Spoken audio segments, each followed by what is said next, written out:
So then you must agree that Obama was not focusing whatsoever on the issues that were affecting Black America if you don't think that Trump is right now, because the numbers are in and blacks are doing better under his administration. You're almost aboard the Trump train. Go to their safe spaces, and I'd love to trigger people. Let me ask you something. Do you hate Americans with black skin color? Absolutely not. I actually love Americans with black skin color so much that I'm willing to fall on the sword 1,000 times for them to wake up and realize that we are being lied to, abused, and used by the Democrat Party. How about Americans with white skin color? Do you hate them? I do not, and that's a problem for people on the left. Progress is not a skin tone. Progress is a number, okay? And for so long we've been convinced, look, he's taking a photo op with Beyonce and Jay-Z. That means absolutely nothing. Chicago got worse while Obama was in office, and he came from there. That's what I mean, you can't dispute the facts here. The abortion rate is actually higher than the birth rate in New York City. It's a literal genocide. It's a literal genocide under the definition of United Nations. A literal genocide. Thank you. I had a really productive conversation with the Black Lives Matter chapter at UPenn 2 weeks ago, and it was really amazing because they showed up thinking that I was anti-black because, I don't know, they read EliteDaily.com or something weird. And I get to speaking and I say, you're focusing on 16 unarmed, or about 16, it's actually decreased since 2016, unarmed black men that have been shot and killed by police officers. You have a higher chance as a black person of being struck by lightning. White people, white men and Hispanic men are more likely to be shot and killed by a police officer than any black man, right? Could you imagine if you refocused your energy on the 17, 18 million black babies that have been aborted since 1973, the 900 black babies that are aborted every single day?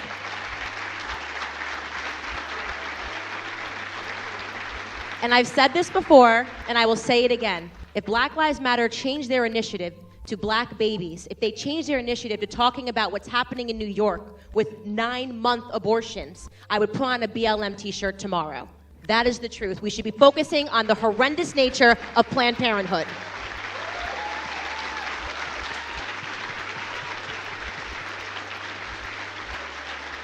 And the abortion rate is actually higher than the birth rate in New York City. It's a literal genocide. It's a literal genocide under the definition of United Nations. A literal genocide is encouraging people, is stopping the birth rate, right? When you talk about the fact that people want to focus on white nationalism and white supremacy, right? I think there was approximately 3,500 black people that have been killed by the KKK in the civil rights era, 3,500. We're talking millions of black babies that have been aborted. And that gets no airtime. Why? Because progressives love Planned Parenthood. Liberals love Planned Parenthood. The Democrats love Planned Parenthood. It should be defunded. I am the biggest advocate for defunding Planned Parenthood. I'm really interested in your perspective because I think you're a fascinating person. Thank you. There was another tweet that said, the Democratic Party is comprised of racist white liberals. That is correct. Am I a racist white liberal? Well, let's go back. And let's say, I will say this, that many people in the party are not aware of their own racism. Let's go back to an early part of this conversation where you said to me, are you concerned about the color in the White House? Why would you ask me that question? Does it bother you that there's no prominent African Americans in the White House itself? Do you think that's important? Sure. So to you having, like, you don't look at, you know, it is an administration that has more white men than past administrations have had. Yeah, but that doesn't bother you. You don't think that diversity is important? No, not at all. Charlie, what are you hoping that the president gets out of these interactions? I think it's pretty apparent that Mr. Liu believes that black people are stupid and will not pursue the full clip in its entirety. The witness will suspend for a moment. Witness may not refer to a member of the committee as stupid. I didn't refer to him as stupid. That's not what I said. You didn't listen to what I said. May I continue? Please. Witness may continue. Sure, even though I was called despicable. As I said, he is assuming that black people will not go pursue the full 2-hour clip. And he purposefully he cut off, and you didn't hear the question that was asked of me. He's trying to present as if I was launching a defense of Hitler in Germany, when in fact, the question that was asked of me was pertaining to whether or not I believed that whether or not I believed in nationalism, and that nationalism was bad. And what I responded to was that I do not believe that we should be characterizing Hitler as a nationalist. He was a homicidal, psychopathic maniac that killed his own people. A nationalist would not kill their own people. That is exactly what I was referring to in the clip, and he purposely wanted to give you a cut-up similar to what they do to Donald Trump to create a different narrative. That was unbelievably dishonest, and he did not allow me to respond to it, which is worrisome and should tell you a lot about where people are today in terms of trying to drum up narratives. By the way, I would like to also add that I work for Prager University, which is run by an Orthodox Jew. Not a single Democrat showed up to the embassy opening in Jerusalem. I sat on a plane for 18 hours to make sure that I was there. I'm deeply offended by the insinuation of revealing that clip without the question that was asked of me. It is so bizarre to think about my journey and being able to be up here, and the craziest thing is reading about myself and reading the headlines and how viciously I am attacked by the left. This is the left, the Democrat Party, and they claim to care so much about minority voices. They claim to love and champion women when we find the audacity to speak out and say what we believe in. And yet somehow they absolutely detest me. They absolutely detest me. And why is that? Why is that? What am I selling that they're afraid of, right? I speak about real issues that are impacting the Black community, which is why they label me Black somehow. I talk about the illiteracy rates. The illiteracy rates of Black boys, 75% in California. Those are real issues we should be talking about. But no. They want to talk about white supremacy. They want to talk about white nationalism. They want to talk about things that will divide America, and they never want to fix the issues in any community because they stump on division. The only way they can sustain their party is if we are all at war with one another and fighting. And here, we don't believe in that. We believe in patriotism. We are all patriots. We are all a part of this great nation, and we are all Americans.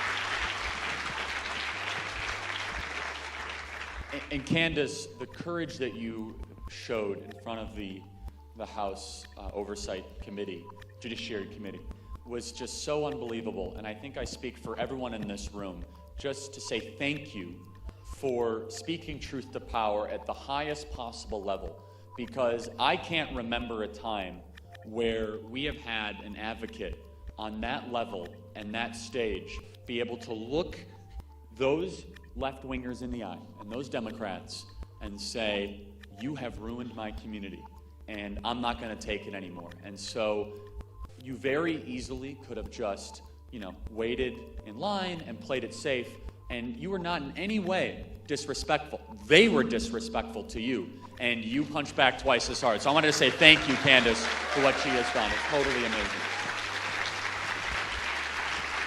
Thank you so much. Well, let's talk about some. Yeah, absolutely. First, let's introduce my partner in crime in this fight, and we fight every single day to wake up Black Americans and to get them to realize that we are being sold our own oppression by people that never want us to get ahead. There is nothing at the end of victimhood. And I'm so pleased and honored to introduce my brother in this war, Brandon Tatum. Give it up for Brandon.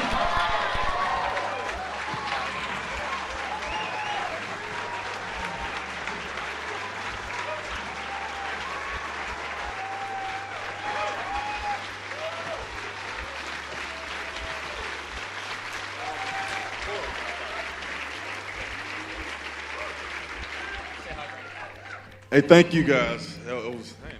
I'm too loud for this thing.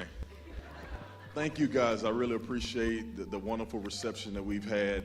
I just want to say to you guys, man, it's our time to step up as Americans and take over this country. That's what it's all about, man. And so for both Brandon or Candace, just talk about some of the issues that you guys talk about and then some of the demagoguery you face because of that. Candace, you touched on that a little bit. Yeah, well, so it's pretty much, we know where we're at in America right now, where they're telling people that there's virtue in being a victim. Like, all you should try to do in life is try to figure out how you're a bigger victim than the person next to you. We call that the oppression Olympics. That's what the left loves to play, the game of oppression.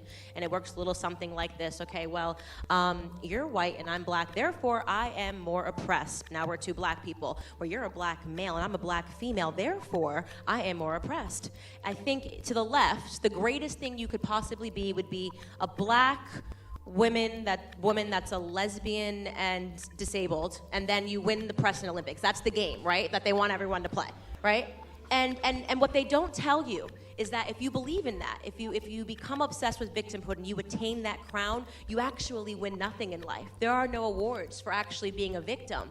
It just allows them to gain power. It allows them to steal your vote. It allows them to separate you and to divide you and to guarantee that you will react emotionally and not rationally. Joining us to talk about the intense state of politics right now, we have Charlie Kirk, founder and president of Turning Point USA, and Candace Owens, Turning Point's communications director. They're in Washington to meet with the president. Welcome to you two. Can I just first ask, what is this event, and what are we going to be seeing the next couple of days here in D.C.? You know, we had received so much interest over a period of time in this sort of youth black conservative movement, and it felt like we really wanted to harness the power and the opportunity and invite everyone to D.C., first and foremost, to bring them to conservative ideas. A major hurdle that the black community faces is not having the resources to get to different ideas and sort of being locked inside of a bubble. And having them listen to speakers that they perhaps haven't heard before, Dr. Ben Carson, Larry Elder, people who are routinely mocked in our community.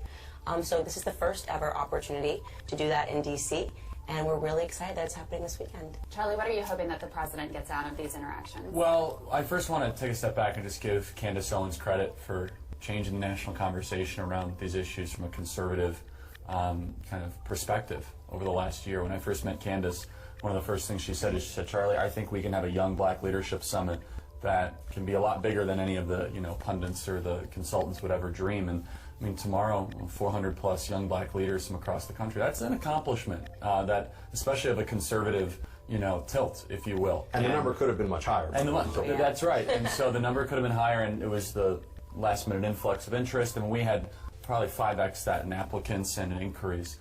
But what Candace Owens and our urban engagement director, Brandon Tatum, have done at Turning Point USA to really garner more interest amongst the black community for conservative values, I think it's worth having the conversation, and it's something that, given all the recent news and attention around these issues, I think is something that will be quite interesting tomorrow. Candace, there's obviously a bit of skepticism. As long as I've been in the game of conservative politics, as long as I've been a conservative, which is probably about sophomore year of high school, there have been conversations about how do conservatives win over more of the black community. There have been some prominent leaders, you mentioned Dr. Ben Carson, others who have come forward and have tried to get this conversation going. What are you seeing that's different now, really? Like, why is it? I mean, to Charlie's point, he's saying that you've changed the conversation. How and why is the conversation different? It's funny that you say that, because I was able to meet with Dr. Ben Carson early on this year, and we spoke about that. Like, what are the differences? Why are people paying a little more attention now? And I think that, and to his credit, in the past, the conversation was almost so intellectual that it was hard for people to digest and process and to understand. And because the left had won the culture war, it was easy for them to mock them, to see a skit where perhaps Dr. Ben Carson or Dr. Condoleezza Rice are being mocked. And I think I'm a little more of a fighter, definitely in terms of starting my channel on YouTube and wanting it to be colloquial and wanting it to feel familiar, like you were talking to your brother and sister, and sort of taking back some of the turf that was lost on the culture war by making fun of people on the left in the same way that they make fun of us. I think that sort of helped bridge the gap and make people more interested in having the discussion. Does it bother you that there's no prominent African Americans in the White House itself? Do you think sure that's there important? is. Jaron, Dr. Ben Carson's part of the executive branch. That's not true. That's not true. Well, within the White House itself. Jaron is an executive with Jared Kushner. What is his role? He's a DAP, which is a Deputy Assistant to the President of the United States, which is a top tier. So that's not true. Who are other individuals in the White House? Well, I want to go back and answer your question. So, one thing that we always speak when we speak to conservatives about is we have to stop believing in this illusion that because somebody is black, they represent my interests. We learned that lesson via Barack Obama. I mean, he was in the White House for 8 years and didn't do much for the black community. So I'm not interested in the color of people's skin. So I'm interested in what they do and what they accomplish. I'm really interested in your perspective. Yeah. So to you, having you don't look at it is an administration that has more white men than past administrations have had. Yeah, but that doesn't bother you. You don't think that diversity is important? No, not at all. I think that we have to stop believing that diversity is the color of people's skin, because if you have the Black Caucus, for example, which didn't stand up and applaud when Trump announced that we had the lowest ever unemployment in the black community. That's concerning to me. So a big part of the conversation that we open is in making people understand that's an illusion that the left has sold, that somehow because somebody matches my skin color, because somebody matches my gender, they have my best interests at heart, and that is completely fallacious. This is a tremendous time to be alive as a black American. We've been existing under this facade, these lies the Democrats have orchestrated because they consider us a low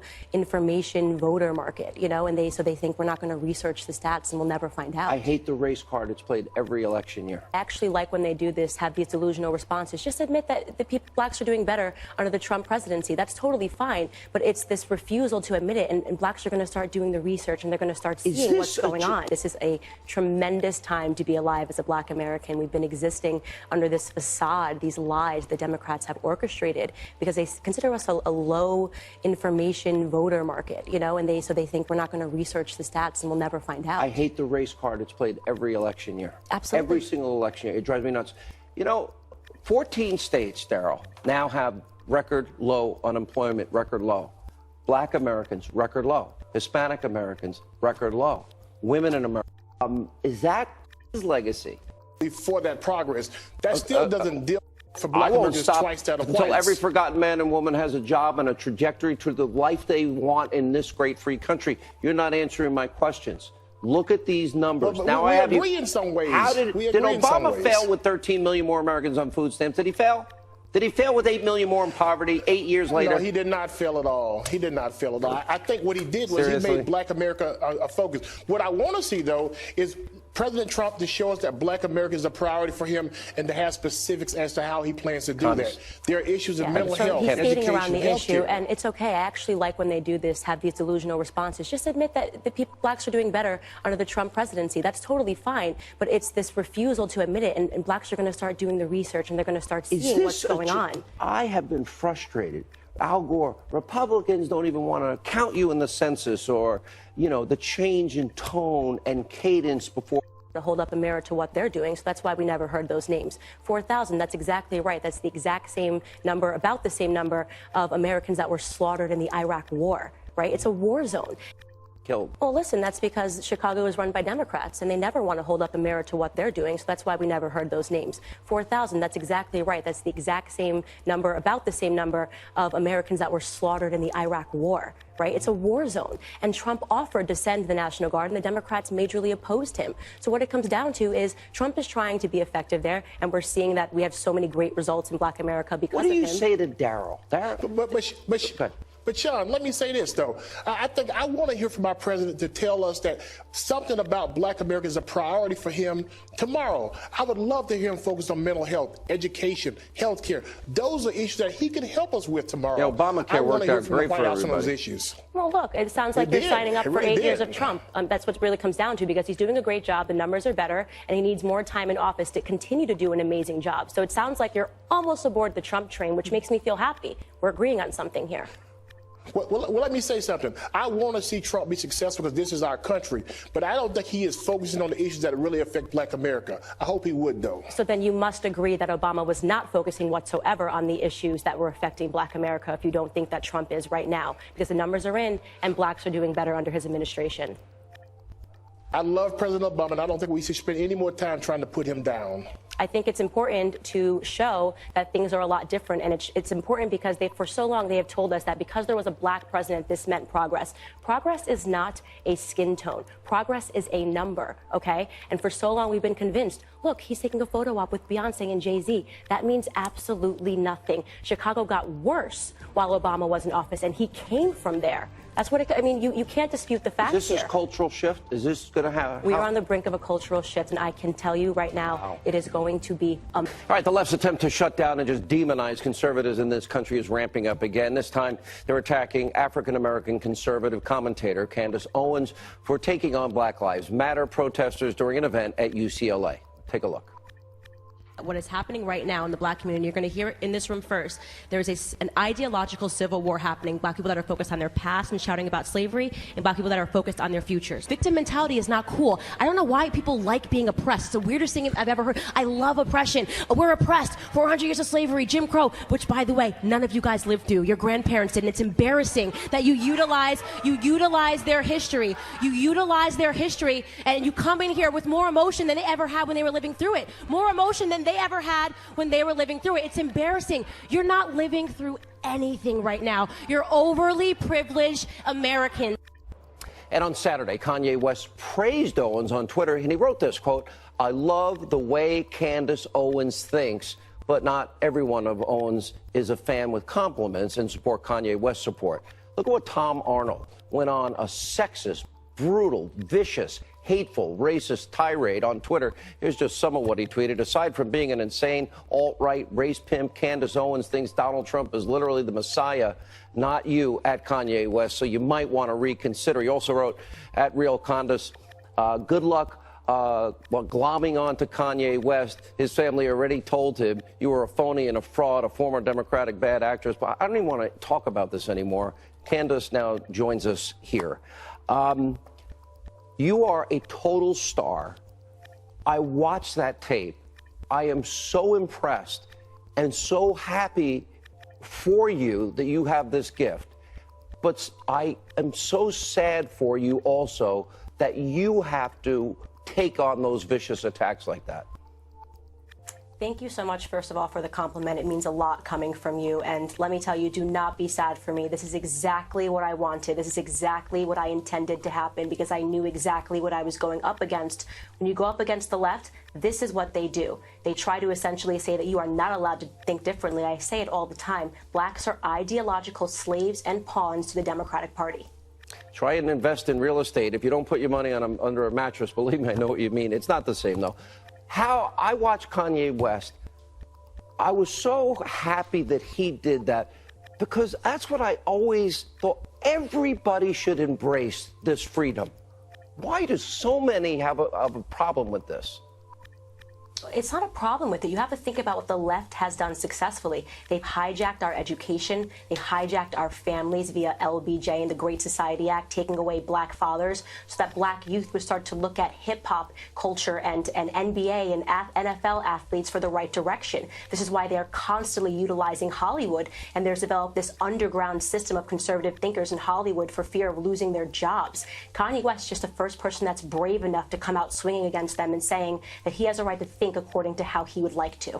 I really thought, honestly, it was so refreshing that he did that, and I was happy for you. You know, a very dear friend of mine, Deneen Borelli, she's been a guest on this program often. She wrote a best-selling book, Blacklash. The first thing she writes in the book is Google my name. And because she happens to be a black American who is conservative, the things that come up are the most vicious. Why? Why do you think that is? Well, I think that the reason is because politics is downstream from culture. And if they lose the culture war, they lose absolutely everything they have. They cannot afford to have black people thinking differently. If we move the black vote even 5%, the Democratic Party is absolutely finished. So it's essentially a house of cards that they've been building. When you get black icons like Kanye West, you get... Oh, I'm sorry. Go ahead. Finish your thought. On. No, finish your thought. Or you get black stars to speak out against them, they're in serious trouble. Look at under President Trump, black and Hispanic unemployment is at the lowest level it's ever been at. 14 states have record low unemployment numbers. After 8 years of President Obama, 13 million more Americans were on food stamps, 8 million more were in poverty. I said that every night. Do you think this is going to change? Because the Democrats, every year, every election year, they play the race card. Republicans don't want to count you in the census, the James Byrd ad, and so on and so forth. Do you think this changes? Is there a cultural shift based on results coming?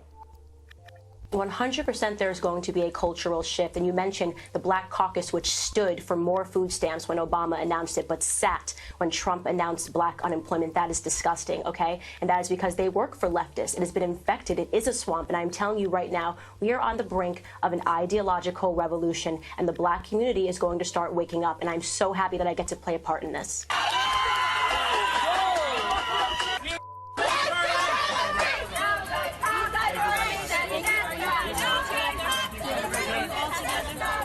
Wow. Conservatives under attack. You have Candace Owens, you're watching it there from yesterday, and Charlie Kirk. They were both ambushed because they were having breakfast in Philadelphia. That's it. Candace Owens, Communications Director of Turning Point USA, and Charlie Kirk, Founder and President of Turning Point USA, to tell us about what happened yesterday about this time at a restaurant in City Center, Philly, called Green Eggs Cafe. So you're there because you're going to have a meeting together to talk to your graphics team and whatnot, and you live in Philly, and then one of you realized, hey, look over there, somebody's wearing Antifa gear. Mm-hmm. Yeah, that's exactly right. And so we kind of progressed through breakfast, having fun, just going through, Turning Point USA related, business items. And then we look out the window about 30 minutes later and a mob starts to form. So the people inside had alerted people outside, they're in here. They sent out some sort of a bat signal, which said we have found the conservatives, come and harass them. And that's exactly what they did. They descended very quickly. They mobilized. It lets us know that this is a well-funded effort. This was at 8 a.m. Monday morning, which means it's likely that this is their job. And it was quite terrifying how quickly they were able to assemble that group. And they blew a whistle, didn't they? That's right. They were blowing whistles, bullhorns. This close to my face and my ear. And it felt to me reminiscent of the Civil Rights era, because the entire police force is black. There was only one white police officer. The entire Antifa group is white. And they were screaming at us, calling us race traitors, telling the police officers that they were racist, all black and Hispanic. And you're a white supremacist? And I was a white supremacist, and they said, you're a race traitor. Whose race are we betraying? White liberals? Is that who we've betrayed because we don't think like them, because we refuse to subscribe to political orthodoxy? Were you nervous? Did you fear for your safety? Well, look, we were shocked. And, Candace and I turned to Candace, I said, look, let's stand our ground for a couple minutes here and just kind of see what this is all about. And the police did an unbelievable job, and we really have to, what they go through and the harassment. Here's these, these protesters, and that's probably a generous word to describe them, harassing them, the police nonstop. And we just kind of stood there. Next thing I know, I'm having water thrown at me, eggs thrown at me. We did not retaliate. We never will. That's not the right way to handle situations like this. And look, we don't want to play the victim card. That's a very important thing. But we do want to warn the American people that this is the new face of the Democrat Party. And Candace, you actually were yelling. You were yelling, we love the police. I love the police because it was jarring to me to see this, the illustration of black men standing peacefully. These police officers were black, and they were standing peacefully, silently, as they were being shouted at by white liberals. So it really, I felt a necessity to defend them and say, we love you guys. We love the police. Thank you for protecting us. They don't love the police, but you know what? They might have been following orders. A go sign was given directly and loudly by Maxine Waters a few weeks ago. Right. Remember this. You see anybody from that cabinet in a restaurant, in a department store, at a gasoline station, you get out and you create a crowd. And you push back on them. And you tell them they're not welcome. That we were fashioned. And they're doing what she said, am I right? They're following orders. Exactly what she said. And look, they want us to apologize or back away from our support of the president. They are so frustrated that this president is succeeding, and they cannot reconcile with the fact that he's going to be the greatest president in modern American history and that the economy is booming, and you see them losing their mind, and they're resorting to these mob thuggish tactics. Let me ask you something. What would the news coverage be like today if a couple of people in Trump hats, Make America Great Again hats, were hooting, yelling at people inside a restaurant, drove them out, and then dumped water on them? Black people. Imagine if people in Trump hats were yelling at a young black woman, screaming at her because of her political affiliation. Imagine what the stories would be. It would be wall-to-wall coverage, and we would never hear the end of it. But somehow it's okay. And the argument that we're hearing is that it's not illegal to discriminate based off of political affiliation. Do you guys actually need a piece of legislation to tell you that this is wrong? To tell you that harassing people based on who they support politically is wrong? Then that's where we're at in this country. We have to start considering rights for conservative thinkers. But the thing is, look at Kirsten Nielsen having dinner. Look at Sarah Huckabee Sanders having dinner. Stephen Miller, they're outside protesting at his apartment. This is getting closer and closer to going really bad. Steve Scalise still recovering from injuries after being shot because he happened to be playing second base, practicing for on his Republican softball team. And Rand Paul was mauled by his neighbor, political hate crime, one after the other. And we as conservatives, we reject the victim status. Instead, let's be victors and show up in huge force in November and not allow these radicals to regain control of Congress. Because where are the Democrats denouncing this? Silence. Well, I wonder, how did they know y'all were in that restaurant, and how did they get such a big group so quickly? They had 4 people that were eating tables down for us with Antifa decals on their bag that recognized us instantly. We thought, okay, they recognize us, no big deal. We didn't think they were going to send out a signal to tell people to come harass us. And I do want to say this. It doesn't matter what they do if they harass us in the streets. This is not going to change the effects of this administration. I've said this before many times on this couch. We saw the Rasmussen poll this last week. Black support for Donald Trump has doubled since this time last year. And the reason is because people are starting to recognize the left, the Democrats, they are the party of hate. And there's something about you articulating your message as a young African-American woman that really scares the left.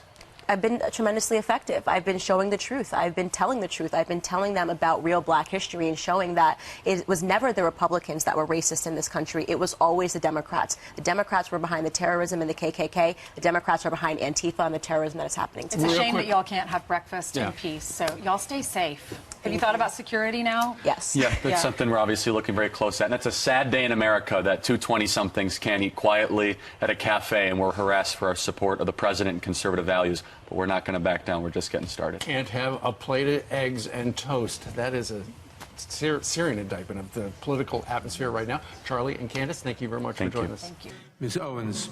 That was unfair. It was not unfair. You had plenty of extra time. Ms. No, Owens. I did not. Ms. Owens. Mr. Chairman, There we go. Mr. Chairman, Ranking Member Mr. Collins, thank you for having me here today.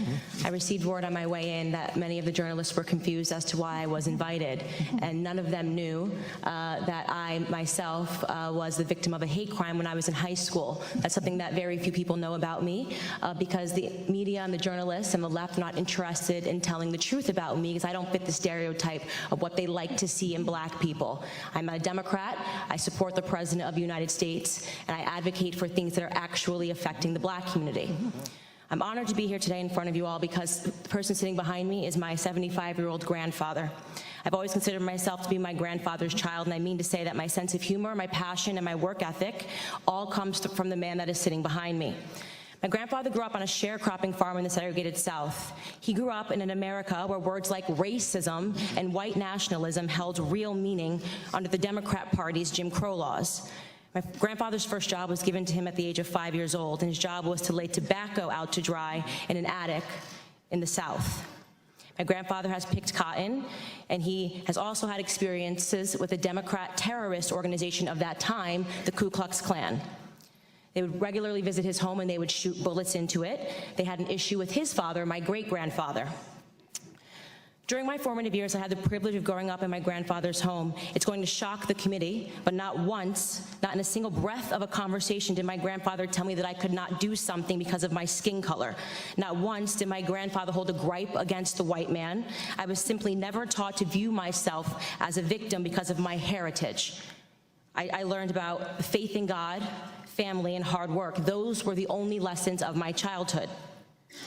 There isn't a single adult today that in good conscience would make the argument that America is a more racist or a more white nationalist society than it was when my grandfather was growing up. And yet we're hearing these terms sent around today because what they want to say is that brown people need to be scared, which seems to be the narrative that we hear every 4 years right ahead of a presidential election. Here are some things we never hear.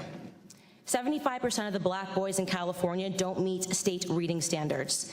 In inner cities like Baltimore, within 5 high schools and 1 middle school, not a single student was found to be proficient in math or reading in 2016. The single motherhood rate in the black community, which was at 23% in the 1960s when my grandfather was coming up, is at a staggering 74% today. I am guessing there will be no committee hearings about that. There are more black babies aborted than born alive in cities like New York, and you have Democrat Governor Andrew Cuomo lighting up buildings to celebrate late-term abortions. I could go on and on. My point is that white nationalism did not do any of those things that I just brought up. Democrat policies did. Let me be clear. The hearing today is not about white nationalism or hate crimes. It's about fear-mongering, power, and control. It's a preview of a Democrat 2020 election strategy, same as the Democrat 2016 election strategy. They blame Facebook, they blame Google, they blame Twitter. Really, they blame the birth of social media, which has disrupted their monopoly on minds. They called this hearing because they believe that if it wasn't for social media, voices like mine would never exist, that my movement Blexit, which is inspiring Black Americans to leave the Democrat Party, would have never come about, and they certainly believe that Donald Trump would not be in office today. Looking on the next thing to focus on now that the Russian collusion hoax has fallen apart. What they won't tell you about the statistics and the rise of white nationalism is that they've simply changed the data set points by widening the definition of hate crimes and upping the number of reporting agencies that are able to report on them. What I mean to say is that they're manipulating statistics. The goal here is to scare blacks, Hispanics, gays, and Muslims into helping them censor dissenting opinions, ultimately into helping them regain control of our country's narrative, which they feel that they lost. They feel that President Donald Trump should not have beat Hillary. If they actually were concerned about white nationalism, they would be holding hearings on Antifa, a far-left, violent, white gang who determined one day in Philadelphia in August that I, a black woman, was not fit to sit in a restaurant. They chased me out, they yelled race traitor to a group of black and Hispanic police officers who formed a line to protect me from their ongoing assaults. They threw water at me, they threw eggs at me, and the leftist media remained silent on it. If they were serious about the rise of hate crimes, they may perhaps be examining themselves and the hate that they have drummed up in this country. Bottom line is that white supremacy, racism, white nationalism, words that once held real meaning, have now become nothing more than election strategies. Every 4 years, the black community is offered handouts and fear. Handouts and fear. Reparations and white nationalism. This is the Democrat preview. Of course, society is not perfectible. We've heard testimony of that today. There are pockets of evil that exist, and those things are horrible, and they should be condemned. But I believe the legacy and the ancestry of black Americans is being insulted every single day. I will not pretend to be a victim in this country, and I know that that makes many people on the left uncomfortable. I want to talk about real issues in black America. I want to talk about real issues in this country and real concerns.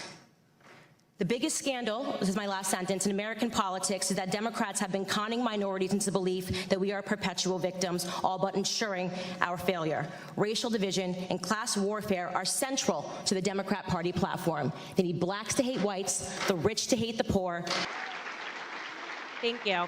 I had a really productive conversation with the Black Lives Matter chapter at UPenn 2 weeks ago, and it was really amazing because they showed up thinking that I was anti-black because, I don't know, they read EliteDaily.com or something weird. And I get to speaking and I say, you're focusing on 16 unarmed, or about 16, it's actually decreased since 2016, unarmed black men that have been shot and killed by police officers. You have a higher chance as a black person of being struck by lightning. White people, white men and Hispanic men are more likely to be shot and killed by a police officer than any black man, right? Could you imagine if you refocused your energy on the 17, 18 million black babies that have been aborted since 1973, the 900 black babies that are aborted every single day?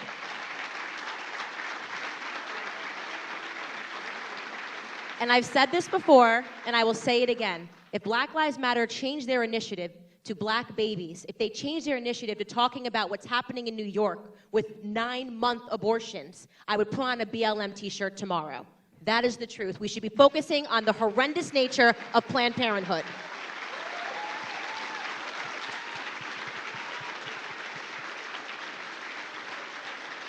And the abortion rate is actually higher than the birth rate in New York City. It's a literal genocide. It's a literal genocide under the definition of United Nations. A literal genocide is encouraging people, is stopping the birth rate, right? When you talk about the fact that people want to focus on white nationalism and white supremacy, right? I think there was approximately 3,500 black black people that have been killed by the KKK in the civil rights era, 3,500. We're talking millions of black babies that have been aborted. And that gets no airtime. Why? Because progressives love Planned Parenthood. Liberals love Planned Parenthood. The Democrats love Planned Parenthood. It should be defunded. I am the biggest advocate for defunding Planned Parenthood. Just pay attention to how stupid the left thinks the black community is. That this is the most important, insulting thing in the entire world. I mean, Hillary Clinton with the hot sauce in her bag was pretty bad. AOC with the black scent was pretty bad, right? They have literally for the last decade been saying that we cannot fight for voter ID laws because fundamentally black people won't be able to vote because we're too stupid, I guess, to figure out how to get ID. Can't do anything in society without ID, but somehow black people will no longer be able to vote if we have voter ID laws. We can't figure out how to get that done, right? But somehow with reparations, they think we're going to be able to find the paperwork, our ancestral paperwork dating back to slavery, to prove that we were in fact slaves. It's the hypocrisy. The astounding hypocrisy of the left. It always amazes me. They outdo themselves. It's an Olympic sprint every time. I say, they can't get more insulting than that. And here they go. Reparations. Just saying, we might have to dig up a lot of paperwork to do that, so maybe we can get voter ID, and we should have voter ID, because who is being harmed? Illegals are voting, and who is the #1 group that is negatively impacted by illegals? Black America. So when Trump says build the wall, I say build it. I will be the first one down there laying bricks.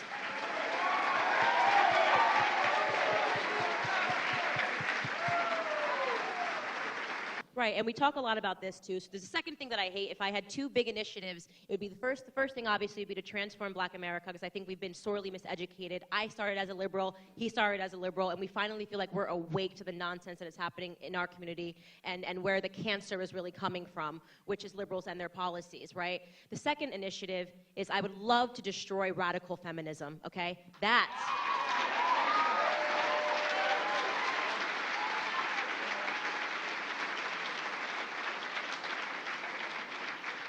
We are in the midst of a society that is trying to turn women into men and men into women. If there is anybody wearing a feminism is for everybody shirt that is a man, I would like you to reconsider what's actually happening. What they are trying to do is break down the family unit by destroying roles, okay?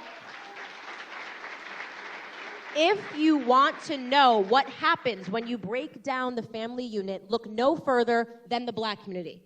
The father absence rate when my grandfather was growing up in the 1960s, okay, and the 1940s was 23%. Today, the single motherhood rate in the black community is astoundingly 77%, okay? They're not talking about that though, right? White supremacy, we have to be afraid of white supremacy. No, we have to be afraid of the fact that you intentionally incentivize policies that remove the father from the home, and you are trying to spread that far and wide in American society right now.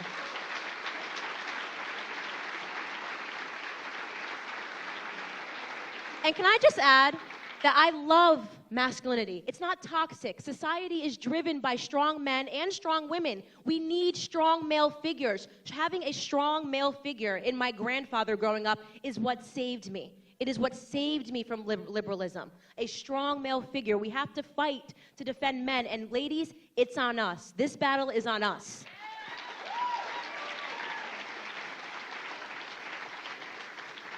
You know, I have to say, my favorite part of the Brett Kavanaugh hearing was the buses of white women in pussy hats that came, you know, and they went around and they would say on social media, they'd at me and say, how could you, as a black woman, you need to be out there defending this. You need to be out there defending against angry white men, as they like to depict anybody who's straight and male and is Caucasian. Angry white males, right?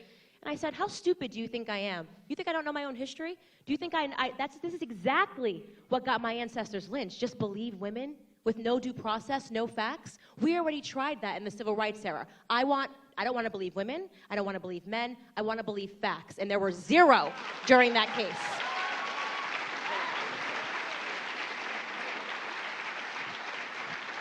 Right, Brandon? That's right. With my country accent. Like, I really could connect to her when she gave that black scent, you know? Ain't nothing wrong with that. I'm like, first and foremost, black people speak English, AOC. It's so absurd and it's so insulting. And what would it really amount to if they actually did it? And they didn't even say they're going to do it. They were like, let's have a full-throated conversation, whatever that even means, Elizabeth Warren, a full-throated conversation about reparations, which means they're going to assemble some committees and talk about it, and it's never going to happen, because that's what they do every election cycle. The black community gets promised a bunch of stuff, and we don't get it. And then another 4 years comes, and we get promised a bunch of stuff, and we don't get it. It is time to get off of this hamster wheel. It is time for Americans to realize that they have grown radical, that they have no interest in repairing anything whatsoever. They are only after power. That is it. And they think that Trump took it from them, and they will do anything, they will say anything, they will put on any accent to regain it. And I just want to also touch on what it is that we fight for here at Turning Point USA, because you'll see the signs that we believe in really simply in free markets and in letting the markets decide. And it's such a simple concept, but it is the greatest deliverer of economic justice, how hard you work, how great your ideas are. That's how people should be rewarded, on a merit-based system of their ideas, and let the markets decide what's right and what's wrong. This is the message that I'm trying to deliver to the black community, right? We know socialism doesn't work. Of course it doesn't work. 100 million people have been killed over the last 100 years. And you have leftists saying, well, let's just try it in America. It'll be a little different. We'll just move it a little bit, tiny bit different. No, it's always the same. It's always a disaster. They're not fleeing Venezuela to come to America because socialism is great. It's the opposite. Go speak to Cuban Americans about socialism. Go speak to Venezuelan Americans about socialism. They think we're insane. Insane for even talking about it in a country that they believe is so great. And I ask myself all the time, why does the left hate America? People say, oh, you can't say that. That's not fair. You're painting a broad stroke. Well, name me one leftist politician that has said anything positive about America in the last 4 years. You can't find them. You can't find them. They're hostile towards our values. They're hostile. They want to divide. They want to turn America into a different country and a different place. And we have to fight to protect everything that America is. There is a reason why everyone wants to get into this country. If you were born in America, pat yourself on the back because you already won the lottery.